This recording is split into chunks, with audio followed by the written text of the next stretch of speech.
Hi guys, welcome to my channel. Today I'm gonna do a video about a pivot table. I'm gonna explain to you why you do a pivot table in Excel and how to do it. Alright, so firstly, please subscribe to my channel and like this video.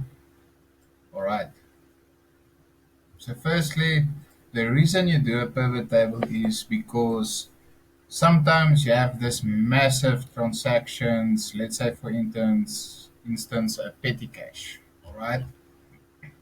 So if you can see here, here's like a lot of transactions. It just goes on and on and on for the whole year.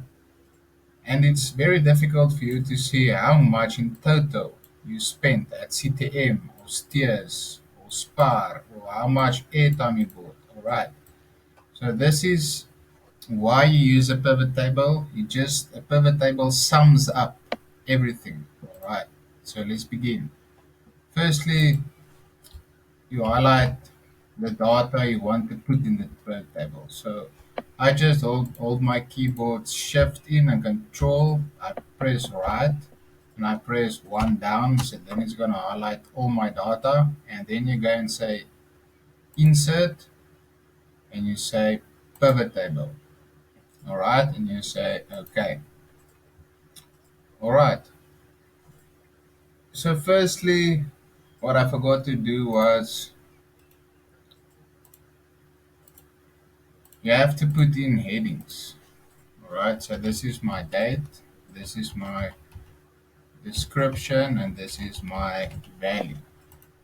All right. So now let's just highlight everything again, and we say insert pivot table. Okay. All right. So now I want to sum up how much transactions I had at CTM, what's the value of everything, and SPA and all that stuff. So the date is not that important right now, so I just put it at filter.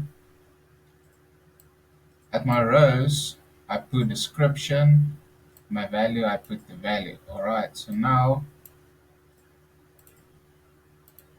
it sums up the total airtime I bought for the whole year was 7,000. The total amount I spent at Builders was 9,000, and in total it was 128,000 I spent for the whole year. You can see here it adds up to the 128,000. Alright, what you also can do now is you can sort by, let's say I just want to see the 21st of March, of January, it was just that transaction. You can also highlight, you can do a lot of stuff with this pivot table, but the main thing of a pivot table is to sum up all your transactions. It takes all the steers into one.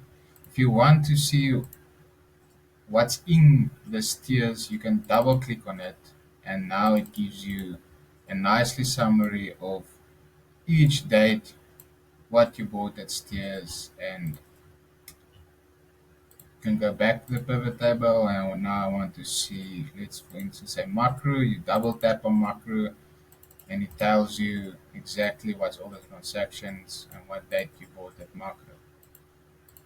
All right, so just another thing I want to do here is a lot of people struggle to put the month of the date in the middle. All right, so they want to write formulas and everything to do this, but over the years I figured it out, and all you say is if you want to put the date in the middle of this, the month in the middle of the date, is you go to this number format, you say more number formats, you go to date, and the strangest thing of all is the only one that has it, if you go a bit up, is English Jamaica. So if you go to English Jamaica, you'll see it puts your month in the middle, and you press OK. So now you see my month is in the middle. That's just a trick I learned I want to show you guys. All right. So I hope you enjoyed this video. Please subscribe to my channel and give this video a thumbs up. Thank you.